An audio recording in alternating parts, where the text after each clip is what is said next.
Fall is here, so you know what that means. It is time for the sweaters. Sweater weather. That always makes me laugh.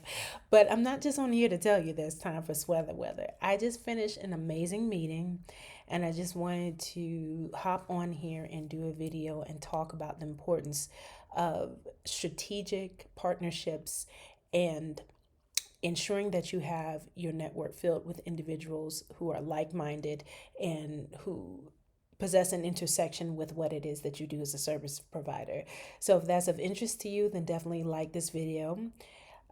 Subscribe to this channel where I talk about all things writing and entrepreneurship as well. And then if you got value from this video, once you've watched it, send it to someone in your network. I'll give you a second to do that and then I'll introduce myself. Thank you so much. I greatly appreciate it. So earlier today, I met with another entrepreneur, another professional who's just outstanding and amazing. And they own a speakers bureau. And so I had the idea maybe 3 years ago from a client who knows this person to reach out to this person because they said there should be some intersectionality with your brands and what you do. So that might be a good contact for you. I did not reach out immediately because my business was not ready. I'm going to say that again. I didn't reach out immediately because my business wasn't ready. So it might have been a little bit of self doubt on my part, but also it was honesty as well. So make sure when you have some reservations about taking a next step towards something, ask yourself, is it because of my internal negative self talk or is it reality? For me, it was a little bit of both, but mainly reality. I just started out freelancing and I knew that I had the talent, but I knew my business wasn't tight. And what do we talk about, my fellow service providers? We talk about having that business tight and having it right. So I knew I wasn't there, so I waited and I built my network with, I would say, strategic colleagues or acquaintanceships that would help me fulfill the publication process for my clients. So I did that. I built my mentor program, which y'all know I love and I'm so passionate about. I built that. I built a full-bodied business, and then I was ready to reach out and to make strategic partnerships with individuals whose communities that I could benefit from sharing my expertise. It would be a mutually beneficial way for me to get clients. Like I would share my expertise and then, they would definitely gain something from that. And also if they wanted to take the conversation further and do more in terms of the services that I offer, it's a win-win within that relationship, because I'm always talking about using LinkedIn as a tool, but I don't really talk that much about outreach because honestly, it's not something that I enjoy doing that much, but it's a necessary if you want to have a thriving freelancing situation, whether you call it your business or if it's something that you do to supplement your income. Either way, you really want to, do outreach. You have to. It's a necessary evil, so to speak. So essentially what I did was I got LinkedIn Sales Navigator. I go through different time periods in which I keep LinkedIn Sales Navigator on my LinkedIn, or whenever they have a free trial. If I'm not paying for it, I'll get a free trial. Like I think I was subscribed earlier this year, was it last year, I think, for at least 6 to 7 to 8 months. And I didn't really get much from it by way of conversion. I didn't get a client from it, so I let it go.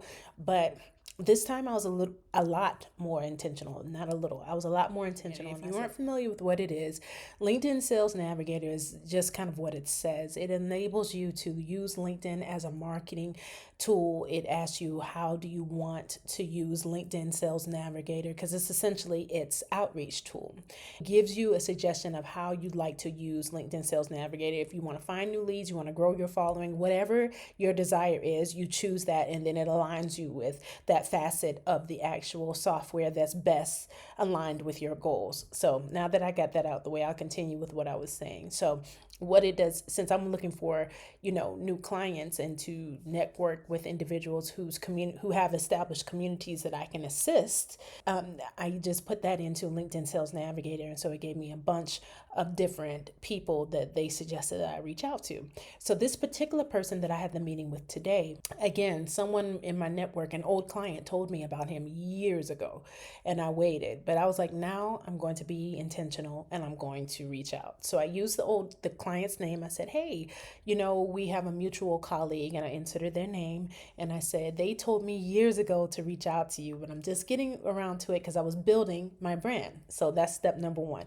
You want to be honest. You want to show people, kind of what you've been working on and what you've been doing and what phase you were when you first learned about them, and then how you grew to, you know, put yourself in a better position to approach them. So I put that briefly. I said I was working with my business and now I feel like the time is right for us to meet. Would it be okay if you and I talked about how we could possibly partner and I could assist your community?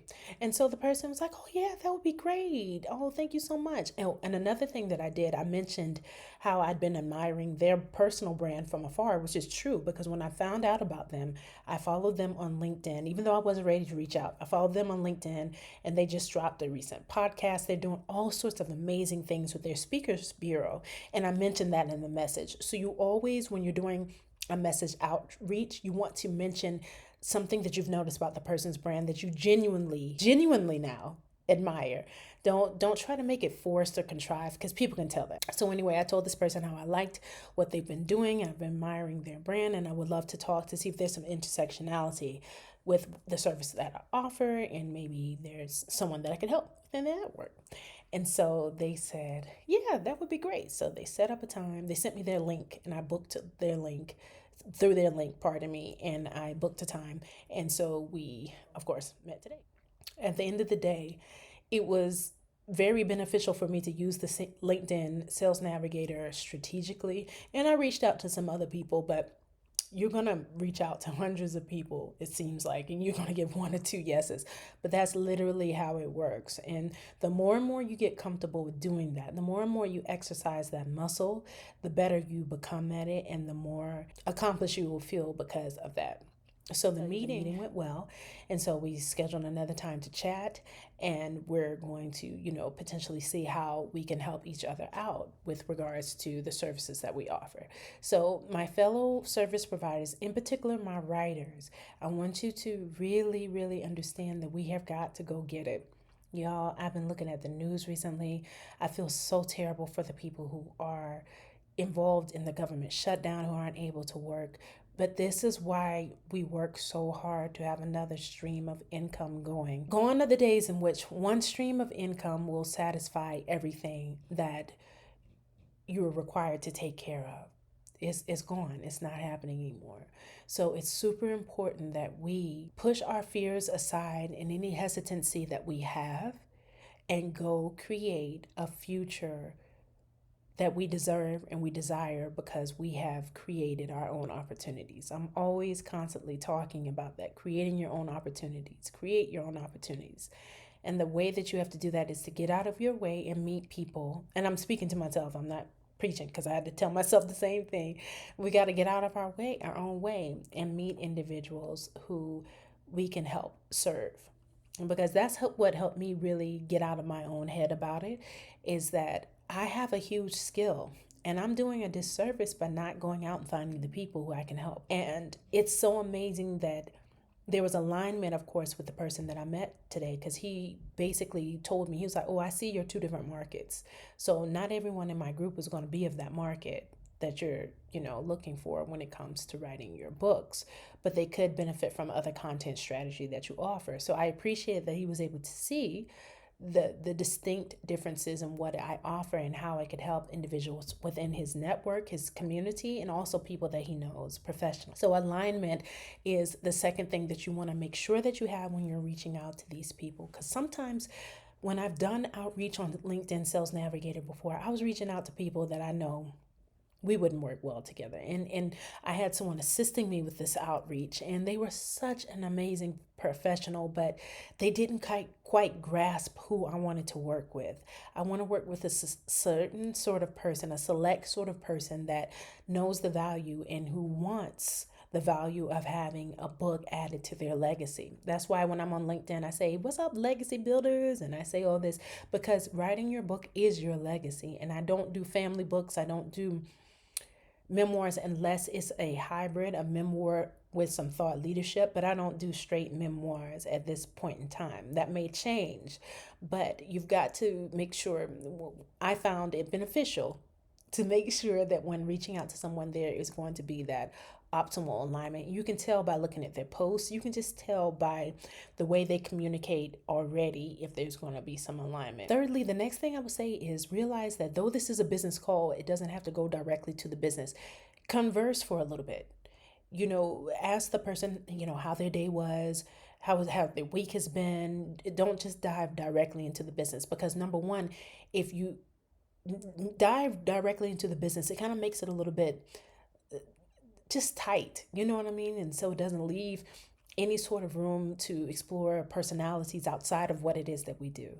Unless the only thing that supersedes this is unless the client or the colleague that you're meeting with, your potential partner, if they drive straight to the business, because like, let's say they have another meeting in the next 5 minutes, then of course take it there. Don't be trying to talk to them and then you could tell they're busy. But if you do have a little bit of wiggle room, you can tell by someone's demeanor if they're relaxed or if they're like, yes, so let's get to the call. They'll kind of let you know in different ways, either verbally or non-verbally, that they're on a tight schedule. But if you don't get those cues, take a second to talk to them. Because when you're doing a partnership of any kind, you want to ensure that you like the person. It's not all about business. So that's just definitely something that I want to drive home. It's not always about business. It's going to be a combination of different things. And number 4, make sure you mention to the person that you're speaking to how a partnership or how you all having a referral sort of relationship will work for them. And that's by way of a percentage.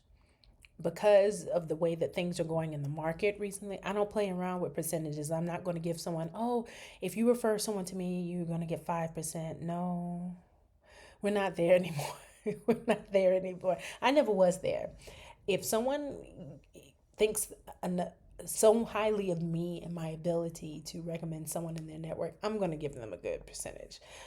You can determine what that percentage is for you, but I think anything over 10%, capping it at 25. I think 25 is a little steep, but anything that's 10, 15, 20%, that's realistic for whenever your colleague refers a client to you. Because think about it, without them, you wouldn't have had the sale. So this was just a really quick overview of being strategic and getting those partnerships that make sense. So if you have any questions, please leave them below in the comments and I'll be sure to answer them. I'll see you in the next upload.